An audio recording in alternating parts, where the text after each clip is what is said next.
All right, listen, ladies and gentlemen, we are going back in time, and I mean that in two ways, all right? First off, we're going back to the 90s, where we're playing a Power Rangers game that needed to come out way back when. And also, the theme of this game is time travel. Listen, I'm here playing some more Power Rangers here at the Atari booth here at PAX. I'm not gonna do too much talking. Look who's playing with me. You see this right here? Hi. Yes, that's right. We got devs on deck. Let's get into it. I'm pressing start. Here we go. All right. So yeah, this is the 90s arcade game that the Power Rangers were always supposed to have that they never had. And that was our goal, make the ultimate 90s game the way that you would have remembered it, even if it wasn't that good. So we can take advantage of modern stuff like, obviously, bigger sprites, better, higher fidelity, stuff like that. But we can also do 5 players. We can do 5 players on all platforms. We can do it online and offline. We really just wanted to fix this. Like, The Simpsons got an arcade game, the X-Men got an X-Men, the Turtles got an arcade game. How come the Power Rangers, as big as it was, never got an arcade game? So that's what we've made here. The whole setup, if you're a big Power Rangers fan, you know last year there was a Netflix special that was sort of a 30th anniversary special called Once and Always, and they brought Rita back as Robo-Rita, as a cyborg version, a purely evil version. I remember that. There was time travel as part of that plot, so we were able to go and riff off of that. We sent Robo-Rita back to the past to team up with her original self, which of course is going to work out great. Ah, okay. But she wants to destroy the Power Rangers in Season 1, and that's what we're playing here, is an alternate history version of Season 1. But Robo-Rita knows the last 30 years of failure, and she's holding the original Rita accountable for that. Ah. So she's like, look, you listen to me, I am going to tell you how we're going to defeat the Rangers. We're going to go back to the beginning and destroy them at the start. So Robo-Rita is pretty much like the overall dictator of everything that's going on. And like Rita's like the minion. Yeah, Robo-Rita is truly evil. Robo-Rita is the only person to actually kill a Power Ranger on screen. That's not a big spoiler if you've seen anything. Yeah. So, yeah, they're teaming up, and our original Rangers here, the original team of Billy and Zach and Jason and Trini and Kimberly, they don't know they're fighting 2 Ritas in this. They find that out as part of the story. Ah, okay. So, the rest of it is just your classic brawler stuff. 70% of the game is brawler. Mm-hmm. So you have, as soon as you start, you have all these, you have a dive kick, you have a rising punch. I see it, I feel it. Yeah, you have all these things that you would expect to find if you were dropping a quarter into the game.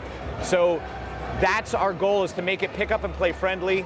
We have a lot of collectibles. If you're into the Power Rangers, we have a lot of references to the show. If you're not into Power Rangers, it's still just supposed to be the kind of thing that you can pick up and have fun with people. Yeah, I was gonna say, this definitely feels, I mean, I'm somebody who watched Power Rangers back in the day, so this really feels great to like go back in time and tap into that. But this here, to your point, oh boy, would this have been something great to have on SNES, something to have in the arcades. And it's very easy to pick up and play. I'm just jumping around, mashing buttons, having a good time. We're literally chatting. I'm pressing, listen, I'm just pushing buttons, having a good time. I'm not tormenting too many people, you know what I mean? Yeah, how deep are the combat mechanics? How deep are the combat mechanics? I'm glad you both asked. Yeah, basically, they're not too deep. We intentionally kept it kind of shallow. Like, you know, there's punch and kick, but if you start mixing up X, which is attack, and A, which is jump, you'll start finding that, like, oh, if I'm in midair and I hit straight down with X, I'll do a ground pound. Right.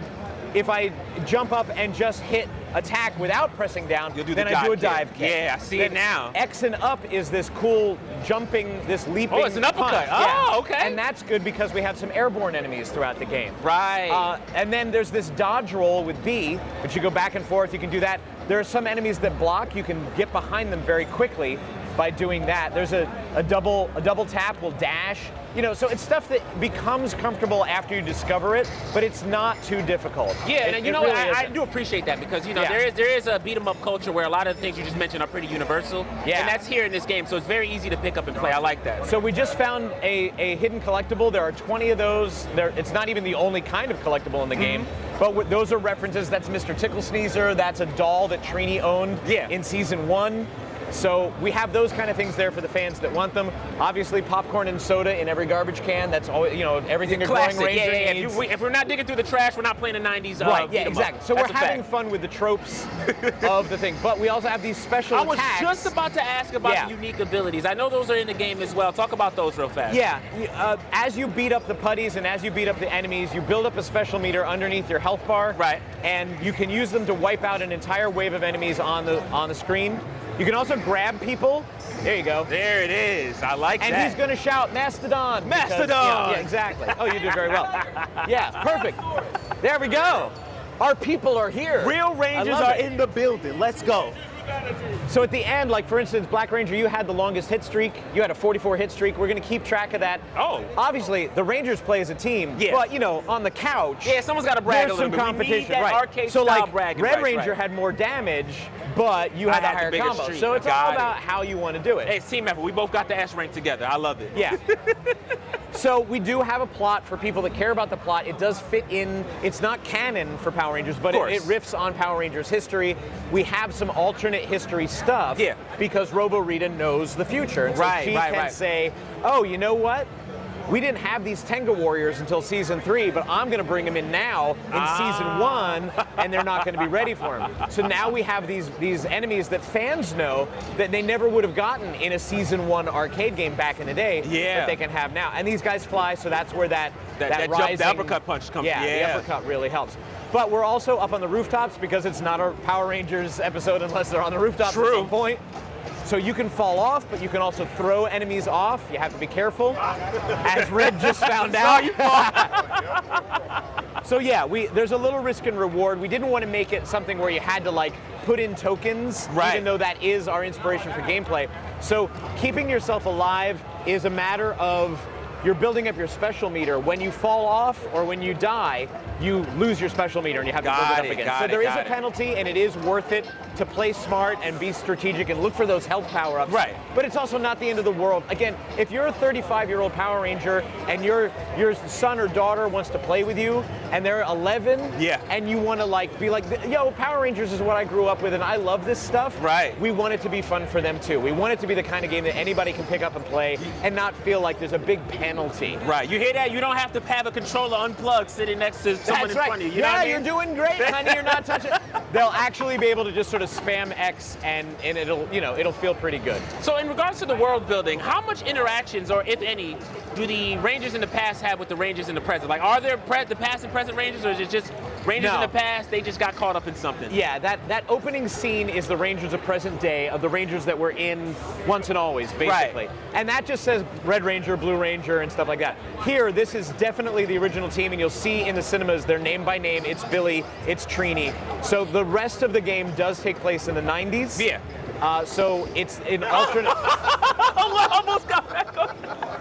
It's an alternate timeline in the 90s, but it is the original team doing that. So yeah, we don't. Obviously, it would be a lot of story crafting to be able to figure out all those satisfying things. So instead, what we tried to do was make story beats that make sense to fans of the original series. Yeah. We make references to things that happen off screen or that happen in episodes that we're not directly covering with gameplay. Right. But I will say that in every episode, you went back to the juice bar, you hung out with the kids. We're going to have a chance for you to hang out in the juice bar. I like that, yes, that is You're going to be able awesome. to talk to Bulk and Skull, you're going to be able to talk to Ernie, and that's some of the story. So that all makes sense. And we have some other fun things that we're not showing as part of this demo. We have additional mechanics for the brawler that's going to be revealed later. Right. We want people to be able to find it on themselves. We have a lot of interesting collectibles, multiple collectible systems and secrets that people will be able to. Again, we want you to go back and play it more than once, right? It's an arcade game. You're supposed to be like, that was fun. I feel like maybe I want to do that next week. Right. We'll do it again with a different group of friends, and so you can do that. Oh, sorry, I forgot Black to Ranger. uppercut. That's my fault. Yeah.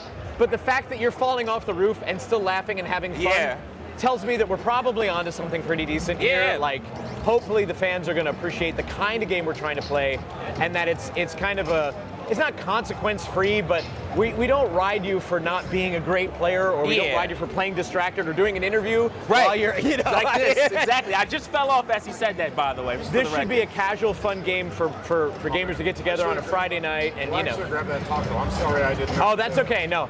You know what? I didn't want the taco out of the garbage can anyway. You go right ahead. That's fine. If we don't have banter like this, and we don't feel like we're a family sitting down, it's not that type of vibe. Exactly. You know what I mean? This is awesome. This is what I'm talking about. So these Tenga, you can if you walk up to them, a lot of times you can grab them. You can throw them to one of your teammates. They can do an uppercut. You can basically do alley-oops, and you can get into big juggles, and they just feel satisfying, even when they just happen by accident. Oh yeah, I see it. Yeah. I love the infinite juggles. Yeah, I was gonna say Yeah. there's a lot of infinite, so there's ways to cooperate, collaborate, and things like that, which is awesome. There we go. There's taco and a hamburger if you want to get on. What beat 'em ups made you like want to dive into this and make this? Like, what it's? Well, I know you have a little bit of a beef with the Simpsons and the Ninja No, Turtles. no, I don't. No, not at being all. out before this came out, but it sounds like there's a lot of love here. Jump in. It just seems unfair. That's Yeah. all. Yeah. So one of the things that we were working on right before we started this game was Teenage Mutant Ninja Turtles: The Cowabunga Collection. So Right. we had just remastered the original Teenage Mutant Ninja Turtles. Right. Turtles 1 and 2, Turtles in Time, the Super Nintendo 4-player fighting game. Yeah. We were working on that when we got into the idea of we should do this. So that was really a primary thing. But at the same time, we saw Streets of Rage 4, we saw Shredder's Revenge, we saw these other games, and we're like, these people are doing great work, and we can be part of this too. There's life in this genre that people may not have expected. Don't forget those specials because they clear out all the minions when you You're need the it. only one that had it. I think we did too much dying at that Well, point you guys in time. had a little fun jumping off the roof, but that's okay. You're allowed to. So Hey, listen, we were going up, in flames. yeah. So we've almost got Goldar. If we just gang up on, there you go, nice shot, Red Ranger. So, of course, you still have this. So Red had the longest streak. For sure. Red also had the most damage. Thank you, Red. Thank you. Yellow Oh, jumped in very late, so only had 21. But thank you for your contribution. But of course, it's Power Rangers. Yeah. So even when you think you've defeated the boss, that's when Rita comes back in and says, I have to do everything myself. We've probably given her a headache. Good old Rita Repulsa. That's her vibes. She throws down her magic wand from the Moon Palace and says, make my Goldar grow, and he does. Yes. Oh. And what you're going to be able to do, though, is a different kind of 90s arcade gameplay. You're going to do a super scalar thing. So Yeah. like Outrun or Space Harrier, Yeah. you're going to be in the Dinozord, you're going to be blasting away, chasing Goldar, and then when you catch Goldar, for the first time in a Power Rangers game, you're going to be in the cockpit. Oh my goodness. And this slugfest that always happens at the end of every episode, you are going to punch Goldar until he goes down. So You're it's gonna more punch than just the 5-man on the ground beat 'em up. Yeah, that's about 70% of the game, the brawler. But there's also But there's racing. so much more variety. There's racing. You said the giant battles. Yeah, there's fighting, there's blasting, there's a lot of shooting, there's a roller coaster level for no reason other than it would be fun to do a roller coaster. It's the 90s. Throw it It's in the there. exactly. Along So with Ghost, all that stuff. Yeah, we're having fun with that aspect of it. So yeah, it's supposed to be the ultimate 90s game this franchise never got. And we really hope that people enjoy just picking it up and playing and having a blast. And again, you look like you had a lot of fun. I was having a blast. Yeah. And you can laugh all the way through it. Even Yeah. if you're doing poorly, you can have a lot of fun. But Yeah. you did great. You did great. I appreciate that. I mean, I fell off a couple of times, but I did have a good streak, so I'm happy about that.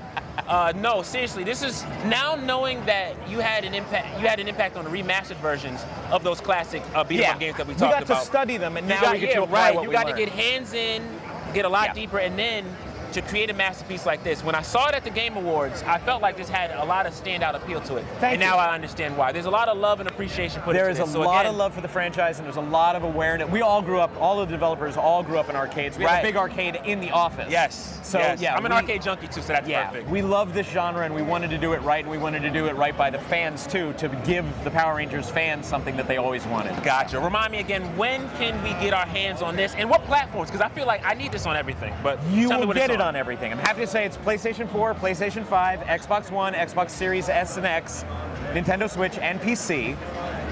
It will be 5-player multiplayer. It'll be Five, not four. Five Rangers. That's right. There's 5 Rangers. There's 5 Rangers. Today it's only 4 because we got a technical issue. But Fair enough. Normally it'll be 5. Wow. PlayStation 4 and 5 can play against each other online. Cross-plat. Okay. So Cross-play, somewhat- not cross-platform, but cross-play within the Cross-play same within ecosystem. the same ecosystem. Yeah. Okay. When you finish the campaign includes the story of Green with Evil. It includes our alternate version of Tommy and the Green Ranger. Green Ranger will unlock when you're done the thing, and then you can go back and play with your friends as Green Ranger. Green Ranger fans, be happy. That's He great. has his own animations. He has the flute. He has everything that you would expect him to have.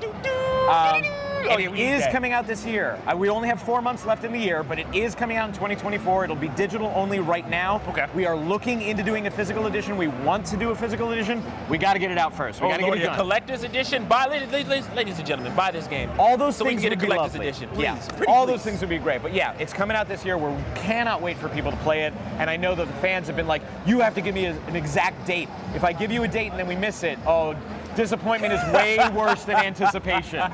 So trust that it will be 2024. We are in QA now. We're polishing up some of those 3D sections. The brawler, as you can see, is pretty stable. Yeah.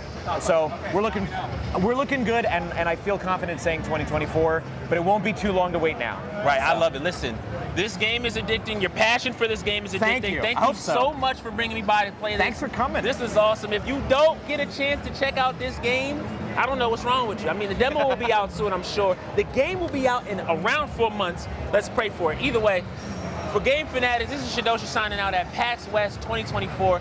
Get out of the screen. I need to play more Power Rangers, so I'm getting off here now. Peace. Here.